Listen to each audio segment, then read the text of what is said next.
Èmi Bọ́lá Ahmed Tinubu ọmọ Yorùbá gbogbo ọmọ Yorùbá nation ẹ lọ di ẹ̀wù yín sílẹ̀ ilé yá torí pé kí ni bí wájú ò bá ṣe lọ ilé wa Yorùbá nation á ṣe padà sí. Ta ló sọ bẹ́ẹ̀? Èmi ẹ̀wẹ̀wẹ̀ tó bá dàbí rọ́ ẹ wò ó. A kú oríire ọmọ Yorùbá, ìròyìn ayọ̀ lélẹ́yìí látẹnu bàbá wa Bọ́lá Ahmed Tinubu, the President of the Federal Republic of Nigeria. Allegedly bàbá ní ká lọ fọkàn wa balẹ̀. Wọ́n náà fẹ́ ká kí gbogbo ọmọ Yorùbá káàkiri àgbálá yé. Wọ́n náà fẹ́ ká gbọ́ àwọn ọ̀rọ̀ yìí. Ó ní àwọn ọ̀rọ̀ tó sọ máa play fún gbogbo wa. Kẹ́lì mọ̀ wípé àdúrà wa ti gbà. Wọ́n ní ká lọ fọkàn wa balẹ̀. Wọ́n ní ká lọ múra lé sílẹ̀. Gbọ́ statement yẹn. Wọ́n ní ká lọ múra lé sílẹ̀ pé torí pé tíwájú ò bá ṣe lọ ẹ̀yìn ṣe padà sí. Ta ló sọ bẹ́ẹ̀? Bàbá Bọ́lá Ahmed Tinubu ni. Kí ló fà tí wọ́n fi sọ bẹ́ẹ̀? Kí ni ìdí tó fi sọ bẹ́ẹ̀ lásìkò yìí tó tún wá sọ síta gbangba? Gbogbo àjọ máa gbọ́, mo máa play ẹ̀ lẹ́kùnrẹ́rẹ́ tí gbogbo àjọ máa gbọ́. Kò sí má jẹ́ kí wọ́n gbọ́ ń bẹ̀. Oòrò tó bá ti jáde lọ́sàn-án ó ti kúrò náà ń wò. Òun ló fi ra ìṣe tó hùn. Oòrò tàbí anything tó bá ti bọ́ síta gbangba ó ti kúrò náà ń wò. Ó ti di a máa ń wò. Fún di èyí máa play ẹ̀kọ́ yìí fún wa. Mo sọ fún yín, mo ní aláàánú wa ni bàbá Tinubu ń jẹ́ ṣùgbọ́n àwa ò mọ̀. A lè blame ọ̀pọ̀lọpọ̀ èèyàn, ẹ lè blame èmi náà pé àsìkò yìí mo ṣe ń sọ nípa bàbá Tinubu, mi ò gba bribe lọ́wọ́ anybody. Tí bí mo ṣe ń sọ̀rọ̀ yìí mi tí gba wọn kọ́bọ̀ yìí lọ́wọ́ bàbá Tinubu tàbí lọ́wọ́ APC. Kò dẹ̀ síbi tí mi ti lè sọ. Ẹnikẹ́ni tó bá sọ pé gbà tó ń wá fowó lọ́mì mo gbà kó jáde síta kó wá sọ. Ọ̀pọ̀lọpọ̀ àwọn èèyàn ni wọ́n gbà fine. Some even believe it's national cake. Some even believe jẹ́ kí n gbà mo gbà. Ẹni tó wọ́n náà ló tún máa wọlé. Ìdí tí mo ṣe gbà kọ́ nìyẹn o. Torí ìjọba ènìyàn tèmi lè ní o ṣe gbà. And for history purpose. Bí wọ́n fún mi máa ń lọ́tọ̀. Mo máa ń sọ, mo máa ń tún sọ nílẹ̀ Yorùbá o. Nígbà tá a bẹ̀rẹ̀ Yorùbá nation yìí o. Mo fẹ́ lè sọ wípé mo wà ní 1 to 2 ẹni tí àwọn olórí burúkú Fúlàní kàbà tó sì jọba àná tí wọ́n fi nǹkan lọ tí mo yarí débi pé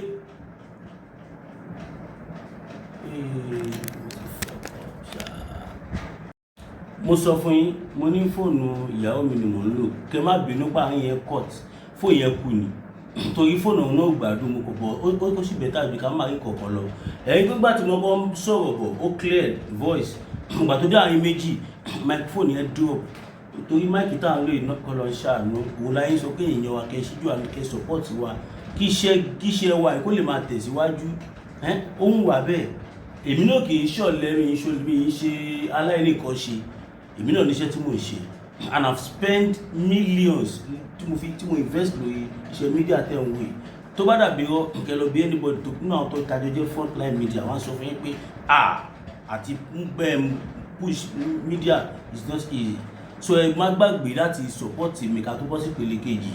Now fẹ́yìn tó lọ bá búùkù fún ẹfún wa super sticker super chat tẹ bá wíwọ tó wà lọ́wọ́ yín kéré kẹfẹ́ send as náírà ẹ lè bá fi super sticker super chat tàbí kẹ́ join group wa ẹni tó lọ bá dẹ̀ bùkù fún tẹ bá wo pé tọ̀jẹ́ support ọmọ yìí tí tọ́lọ́hùn dẹ̀ ní fíṣẹ̀ tẹ̀yìn náà lẹ́kọ̀ọ́ dúró sójú kan a máa lọ síwájú lágbára Ọlọ́run 021 làkà nọ́mbà mi 021 41 68704 021 41 68704 GTB Guaranty Trust Bank William Soluwa tó sì sáré máa rí lórí ẹ̀. Now ẹ ká padà síbi tí a ti ń bọ̀ tẹ́lẹ̀. Ẹ má bínú ènìyàn wa fóònù tá à ń lò kù mo sọ fún yín pé fóònù tí ìyàwó mi ni mò ń lò fóònù yẹn ò dẹ̀ fi bẹ́ẹ̀ lẹ́mìí nǹkan tí mo fi ń ṣe òun ni máa ń sọ fẹ́ ìyẹn wá pé ẹni tó bá fẹ́ support mi pẹ̀lú fóònù owó ni kẹ́ fún mi àwa la mọ èmo mọ fóònù tí máa rà tó dáa fún streaming tó dẹ̀ máa lè gbé àwọn gbogbo application tí mo ń lò bá a ṣe máa ń connect laptop mọ̀ fóònù connect mọ̀ camera ẹ̀mí fún yẹn ò gbé but ó bẹ́tà ju kẹ́kọ̀ọ́ wípé mi ṣe ní ti lọ. Ẹ rí pé àná mi drop any video torí pé ẹni tí mo fẹ́ lo fóònù ẹ̀ ò sí nílé. Alákọ̀ọ́kọ́ ìyàwó lọ ṣọ́ọ̀ṣì ó dé ó máa tẹ̀sán 1 or 2 tí tó dé máa ní fóònù lọ́wọ́ ẹ̀ so ìdí nìyẹn tí mo ṣe ṣe lánàá ẹ support mi ọmọ Yorùbá àsìkò tá wà yìí àsìkò tó yẹ ká máa dá formation síta seriously ni to help millions of people across Yoruba land so ọmọ Yorùbá ẹ ká sì fi ẹsẹ̀ gbẹ́ kan náà now mo ní mo fẹ́ play kọ̀ọ̀kan fún wa mo fẹ́ kí o wá ṣe sùúrù ká farabalẹ̀ gbọ́ díò yìí ẹ má yẹ ká fọ̀tẹ̀ gbọ́ o torí gbogbo tí wọ́n bá fọ̀tẹ̀ kó jọ òun padà wúlò ohunkóhun tí wọ́n bá ṣe with the spirit of ọ̀tẹ̀ tàbí spirit of jealousy kò fi work out dáadáa now lẹ́yìn bí nǹkan bẹ́ẹ̀ ta ni mo fẹ́ play fún wa tí mo lè máa play tó máa tì mí lẹ́yìn now aláwọ̀kọ́ lélẹ̀ mo fẹ́ kí gbogbo wa ká tẹ́tí wa bèlèjé ẹ má ẹ̀ka yìí nígbà pé ẹ máa fi ṣe bí òun ló dáhùn kíníkan kò yí bẹ́ẹ̀ o nǹkan tí mo fẹ́ play fún wa ẹ̀ ń tó kan gbọmọ Yorùbá káàkiri àgbáláyé ni àfẹn tó bá sọ pé òun ń ṣe ọmọ Yorùbá nìkan nǹkan tó wà lẹ́yìn yóò kàn ẹjà ọkọjọ gbọ́ eléyìí kó má dàbí pé a ti ń fa ọ̀rọ̀ ọ̀gùn ó yá ẹjà lọ gbọ́. eléyìí tó jẹ́ ṣùgbọ́n tẹ̀lé mi kò wá gbọ́ analysis. You see, those guys from the northern Nigeria, they don't want Tinubu to continue.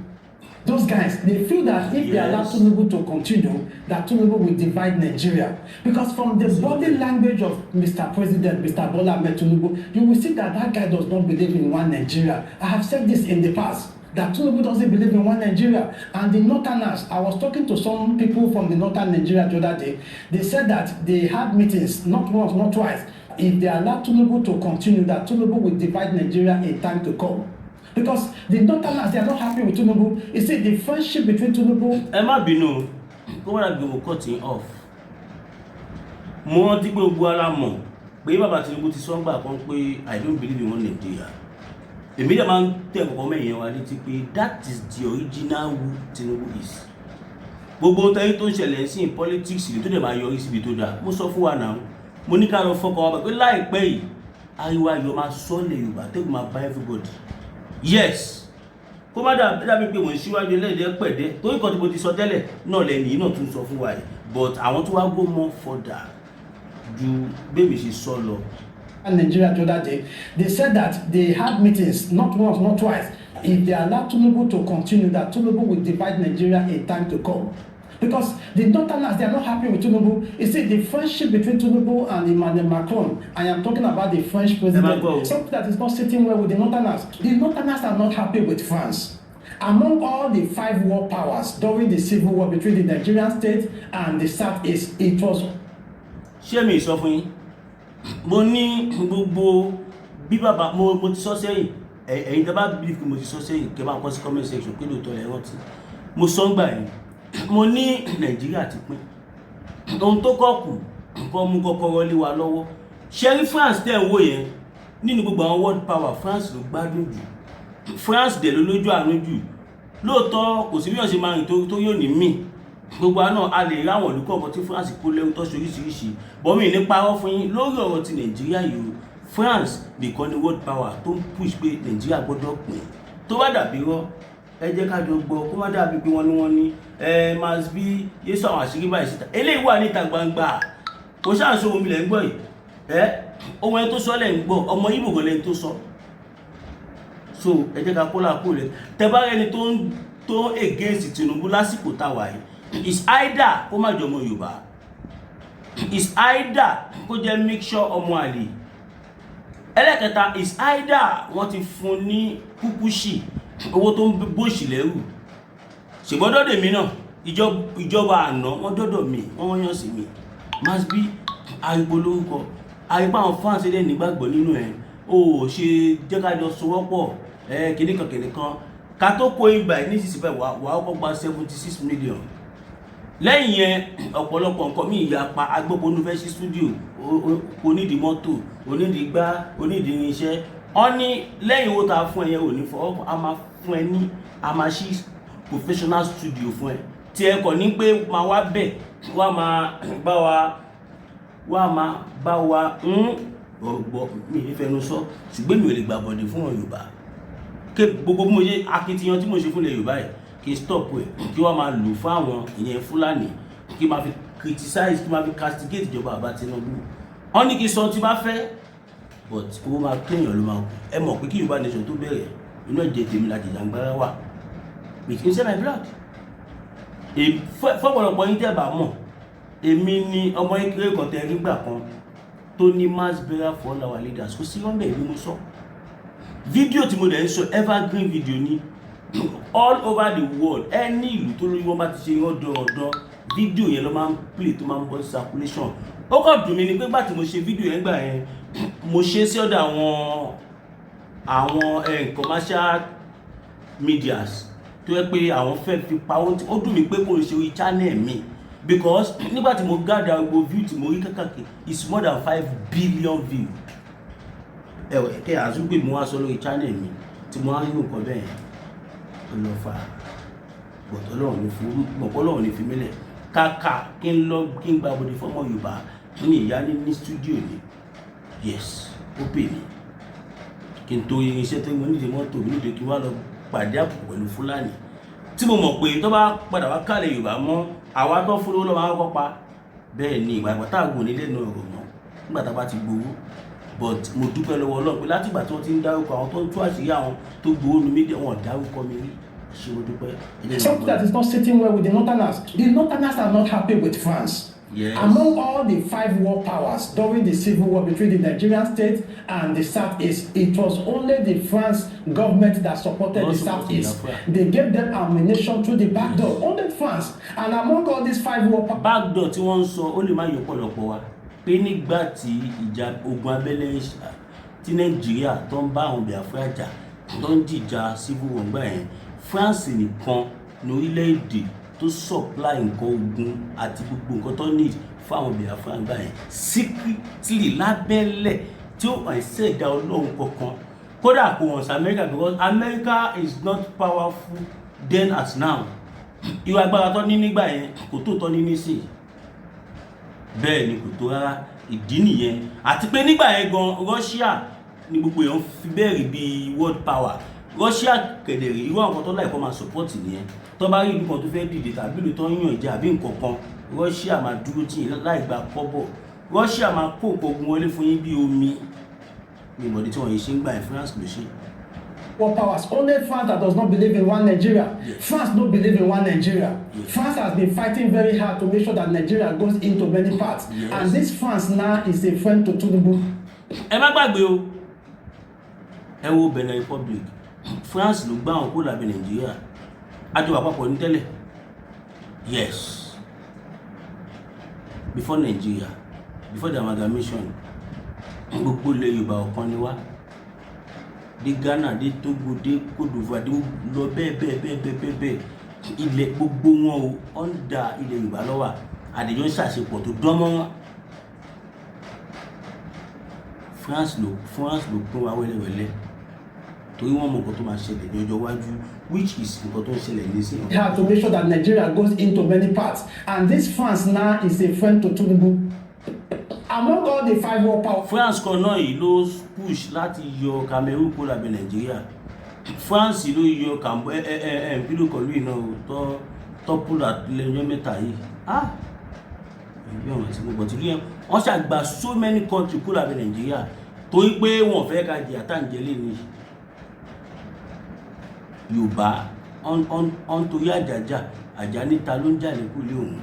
Àwa Yorùbá ládìdí sabotage France tí a bẹ̀rẹ̀ sí ní fún àwọn Nàìjíríà ní àwọn system tó lélo láti má jẹ́ kí Biafra succeed. Biafra ti succeed nígbà yẹn náà nǹkan kékeré ojú kòkòrò wọ́n fẹ́ gba ọ̀rẹ́ kọ́ gbalẹ̀ Yorùbá mọ́ ọ̀dọ̀ wọn nítorí bá tí wọ́n jẹ́ nìyẹn táwọn wá fi sọ fún pé ẹ̀ ń báyọ̀ jẹ tó fún wọn lóúnjẹ ṣé mọ̀ pé agbára rẹ̀ Yorùbá ṣàkópa tó pọ̀ lórí pé kí Biafra má dàdúró gbà yẹn. Believe in one Nigeria. France has been fighting very hard to make sure that Nigeria goes into many parts, and this France now is a friend to Tinubu. Yes. Among all the 5 world powers, Tinubu and France, they're so close. They're so close, and this thing is not something that is sitting well with the Northerners. They're not happy. Yes. So they feel that if they allow Tinubu to continue, that Tinubu will somehow divide Nigeria in time to come. That is why you see that they're all fighting. They're all fighting. I want to shock you. You see, I will not be surprised. If we're not going to have election. Because these guys, they are looking for many other ways to get Tinubu out of Aso Rock. Kí ni mo sọ fún last week? Mo ní gbogbo ọ̀nà làwọn Fúlàní yẹn ń tọ̀ láti rí dájú wípé wọ́n lé bàbá Tinubu kúrò lórí oyè. Mo ní wọn ò máa ṣe gbogbo kíní nítorí pé wọ́n nífẹ̀ẹ́ àwa ọmọ Nàìjíríà. Wọn ò máa ṣe kíní nítorí pé Tinubu ń kówó jẹ. Wọn ò máa ṣe kíní nítorí criminality and corruption rárá. Kí ló fà tó fi ń gbógun ti bàbá Tinubu lásìkò yìí? Torí pé wọ́n ti rí àdúrà ti bàbá Tinubu pé ilé ìfẹ́ pín Nàìjíríà ni. Ilé ìfẹ́ fún wọn ní fẹ́ ṣe restructuring and regional system of government. Àwọn Hausa ò dẹ̀ fẹ́, àwọn Fúlàní ò fẹ́ sọ́yìí. Torí àwọn Fúlàní mọ́kì tó bá fi lè ṣe òpin ti dé bá Fúlàní ní Nàìjíríà. Ó dàbí àwọn tó bá jáwé tó gé fáwọn Fúlàní ní ilẹ̀ Yorùbá ni kò dẹ̀ pay wọn. Òun lè ṣe rí Sultan àtàwọn kọ̀ọ̀kan. Ṣé gbogbo alágbọ́kọ̀ tí allegedly ta gbọ́ pé wọ́n ní gọ́ọ̀nà Kwara sọ́jọ́ mẹ́ta tó ní kọ́ ṣòwò jẹ́jẹ́ o. Òun ṣe tán láti láhùn. Gbogbo tọ́rí tó lọ Kwara ẹ̀wọ̀n ọmọ ọkọ̀ ń bẹ̀ o. Ó ní ẹ̀mí àlọrin Sultan Sokoto àtàwọn kọ̀ọ̀kan ní kọ́ lọ bèèrè ìrànlọ́wọ́ lọ́wọ́ wọn lórí bí ògbẹ́ ṣe lè stop. Ó ní kọ́ count them out. Somebody say power, power. Somebody say power, power. Somebody say power, power. Torí pé President Bola Ahmed Tinubu lẹ́sẹ̀kẹsẹ̀ tí àwọn ọmọ Yorùbá ta pariwo síta wípé Gọ́vnà Abdulrahman Bikilorúkọ ẹ̀ pé kò fẹ́ jẹ́ kí ìwé ẹkùn operate ní Kwara State ní bàbá Tinubu fi dá sí ó yí òun padà lẹ́sẹ̀kẹsẹ̀. Somebody say power, power. Ó yí òun padà ó ní òkò òun kọ́ lọ bèèrè lọ́wọ́ àwọn Fúlàní kaba nǹkan kan bẹ́ẹ̀ ṣá pé kọ́ lọ bèèrè lọ́wọ́ wọn mọ́ kọ́ pa ẹ o ẹ̀rù tí ó dẹ̀ yìí tó kọ́ má dìde òun lórí o. Because these guys, they're all fighting. I want to shock you. You see, I will not be surprised if we're not going to have election. Because these guys, they are looking for many other ways to get Tinubu out of Aso. Yes. That's why I'm saying that I might not be a fan of Tinubu, but Tinubu is really dismantling these guys from the northern Nigeria. Yes. I never believe in my lifetime that we're going to have a president from the southern Nigeria that will be able to deal with those guys from the northern Nigeria. Omo Yoruba, confirm. Ẹ lè máa rí ní pé ẹ máa bí tí support APC, èmi ò ṣe omi iṣẹ́ ní political party. Ṣùgbọ́n tàbá rò tó ẹ jẹ́ ká sọ ohun ìsọfẹ́ yìí wá pé ẹ má blame olóyè Sunday Igboho. Èwo nu yín ló máa ní olóyè Sunday Igboho gẹ́gẹ́ bí bàbá àbẹ́gbọ̀n tó máa ní kọ́kú. Ògo ìdílé kan ni wọ́n. Ògo ìdílé kan ni wọ́n. Wọ́n dẹ̀ fẹ́ kí òkú ìwé ẹ wọ olùgbèlè ní wọ́n gbogbo ti jẹ́ tọ́lọ́run. Kì ẹ wá ní kọ́ máa support bàbá Tinubu. Nígbà táwọn fúnra wọn ti wò dáadáa. Ọmọ Yorùbá níjọ́ kan èmi àti bàbá mi olúwa mi olóyè Sunday Igboho àjọjúpọ̀ àsọ̀rọ̀ wọ́n ní bàbá but ọ sọ̀rọ̀ ilẹ̀kùn wọ́n rí pé best thing fún wa ni wípé kọ́mọ Yorùbá sì wà bẹ́ẹ̀ báyìí tí wọ́n bá níwọ̀n gbà tábà ẹ̀ tí pín Nàìjíríà kọ́mọ Yorùbá sì wà bẹ́ẹ̀ kódà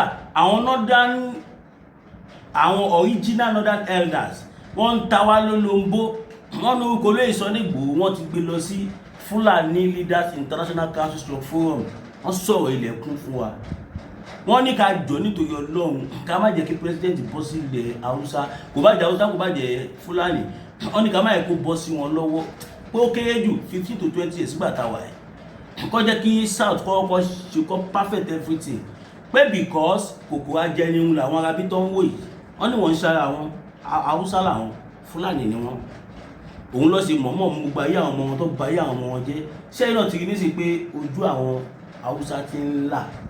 Nigeria. Because in the past I used to think that this guy Nigeria. I never believed in my lifetime that we're going to have a president from the southern Nigeria that will be able to deal with those guys from the northern Nigeria. Because in the past I used to think that these guys are untouchable. Look at ERUWON. ERUWON is staying in the prison. ERUWON is in the prison and heaven no fall. Yes. ERUWON is in the prison and heaven no fall. That's why I'm saying that God can use anybody.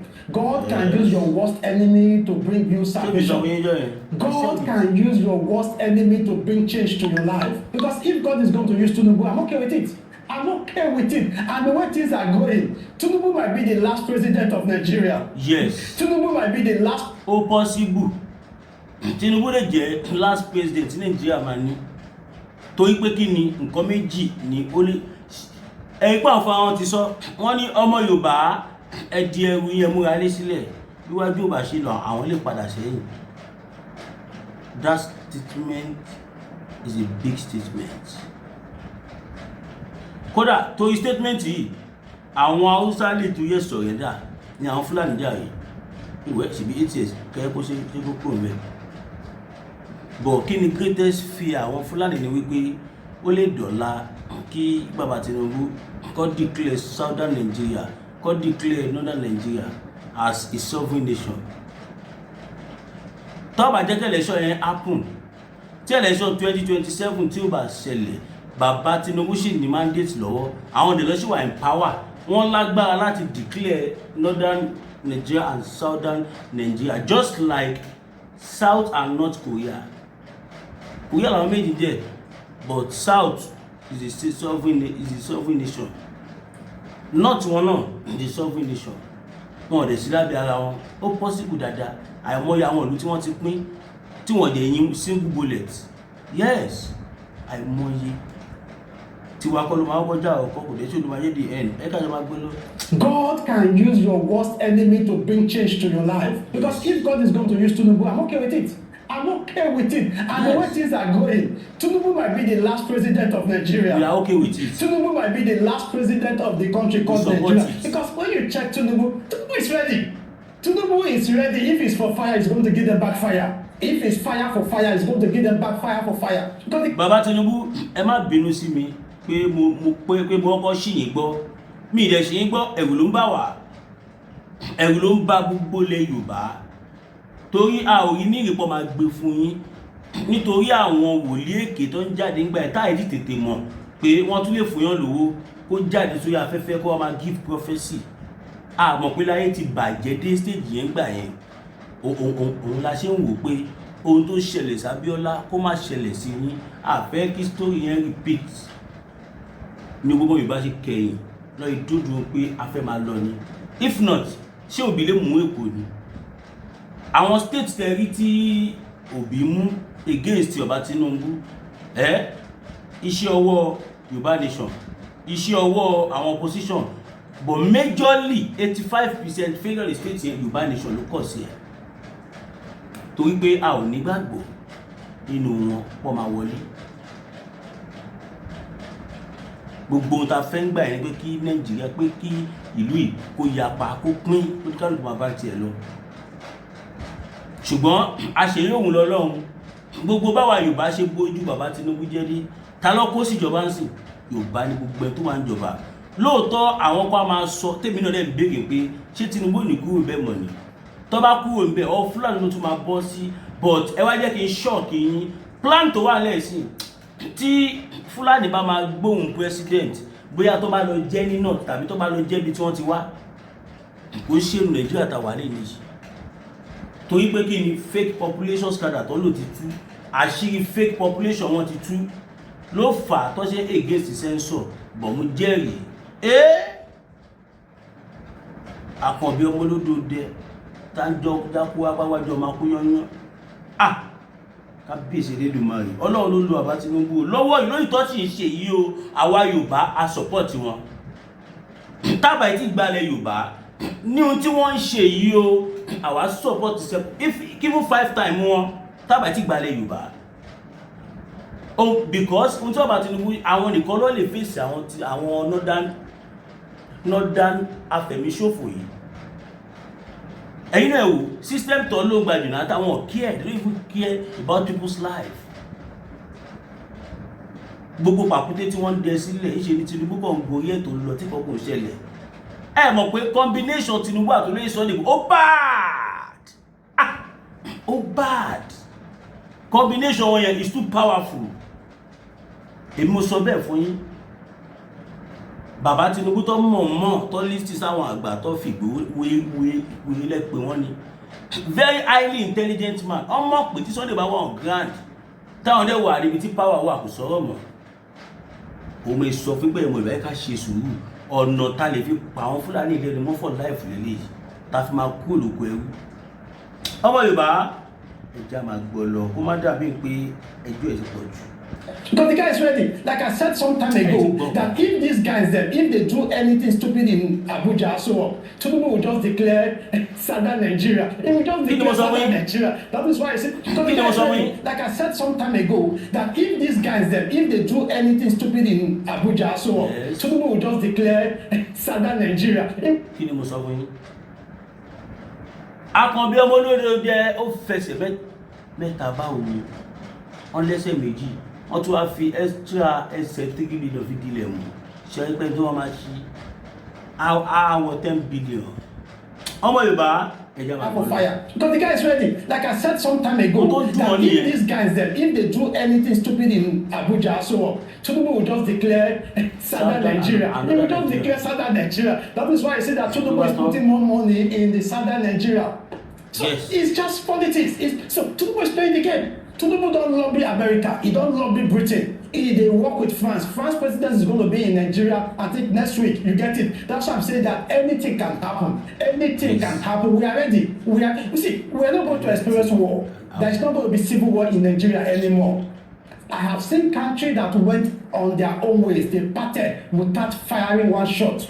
Gbogbo alágbọ́ nǹkan tí olóyìnbó Gàdús Gàlóló tó sọ lẹ́jọ́ mẹ́ta kó tó di pọ̀ ju èrè sẹ́wọ̀n ó sọ ó náwọn ò fẹ́ French soldier on their soil àwọn ò fẹ́ anything from France pé ṣèbí British ló colonize wa English country ni wa kí la lọ ṣe lọ́dọ̀ France nígbà tó kọ́kọ́ sọ̀rọ̀ yẹn ó yà wá kan gbogbo yẹ ọ̀pọ̀lọpọ̀ àwọn èèyàn tá bá sọ síta ń gbà yẹn wọn á ná dàlẹ̀ ní mí mo ṣe dákẹ́ ṣìbẹ̀rẹ̀ ní sí pé ẹni tó sọ ọ́sẹ̀ ọmọ Igbo ní confam nìkan tó sọ yẹn confam ni torí pé àwọn Fúlàní mọ̀ wípé France wọ́n fẹ́ kí Nàìjíríà pín wọ́n dẹ̀ support south west wọ́n support north ló fà á tí Gàlús Gàló fi wá pariwo ń gbà yẹn ẹ wo ẹja mọ fọkàn bá program yìí lọ. That is what is going to happen in Nigeria. That is what is going to happen in Nigeria. So if Tinubu is the Messiah that God is going to use, Tinubu, continue. Do what you feel that is the best. Because when you check the man is trying to like dismantle the Northerners. If somebody tell me that ERUWON will be in prison and heaven will not fall, I will not believe. Because everybody used to think that these guys are untouchable. But somebody came from the southern Nigeria and the person is touching them and nothing is happening. Oh my God! That's why I'm telling you that Nigeria, here we come. Tẹ́lọ̀ ti bẹ́ẹ̀. Ṣé bí ìwà àtẹ̀mí kan bira wa? Kí ni nǹkan gan-an tó ṣẹlẹ̀ gan-an tí àwọn Northerners ní ńlá? Second term Tinubu ògùdọ̀ wáyé, ó dangerous fún wọn. Kí ló dé tí second term Tinubu ṣe dangerous fún Northerners? Ní after ti jẹ́ pé gbogbo wọn lọ́jọ́ jókòó rántẹ̀mù wípé every head of state tó bá jẹ wọ́n máa rotate 8 years from the northern part, 8 years from the southern part. Buhari ló kúrò bẹ́ẹ̀ tó lọ 8 years ẹ̀ ṣàgìrìtì. Kí ló dé tí southern adébẹ̀ tẹ́ òyìn northern sọ wípé irọ́ táàmù kan ló máa lò kò lè ṣeé ṣe kàkà kí lè kú ilẹ̀ máa ṣáni èèyàn ká ní another candidate ní tí ò ṣe president Bola Ahmed Tinubu ó yóò bá jẹ lọ ṣùgbọ́n ṣe ní Tinubu ilé tí wà tèmi jọmọ àjọmọ̀ pé ilẹ̀kùn ti mú northern lọ́wọ́ Tinubu ṣe second term ẹ̀rọ̀gò kò ṣe second term ẹ̀rọ̀ràn ẹ ti pàdé má ṣe ẹwọ́fo ẹ ti pàdé ọmọ yá ní. ẹ wo àdúpẹ́ credit to Yedara YouTube channel credit and thanks appreciation to Yedara Kowe aka Akéde Odùduwà ẹ̀ṣẹ̀ àdúpẹ́ ọ̀dọ̀ wọn láti lọ pílẹ̀ kìíní yẹn. Now ṣó ti wá yé wa báyìí ṣó ti ń yé wa fídíò tí ń gùn mi fẹ́ kó gùn jù ẹ jẹ́ kí n lọ kí n tó padà wá ẹ má gbàgbé ẹ like ẹ share ẹ comment ẹ subscribe fídíò tàbí jùlọ ẹ sí ádàbí part 2 eléyìí torí pé ibi tí àṣírí wà gbogbo la ṣẹ̀ṣẹ̀ dé yìí ohun tó fà á tó gún fi ń jalè Yorùbá ohun tó fà á káàkiri fi ń rí àwọn Fúlàní mú tó bá attacking ilẹ̀ Yorùbá ohun tó fà á tó ṣe ń pa wá jùmọ̀ nílẹ̀ Yorùbá ẹ máa gbọ́ gbogbo àṣírí ti tú àwọn tó wá ń di ẹ̀rọ lọ́fẹ̀ẹ́nu ara wọn sọ ẹ wo mo dé tán.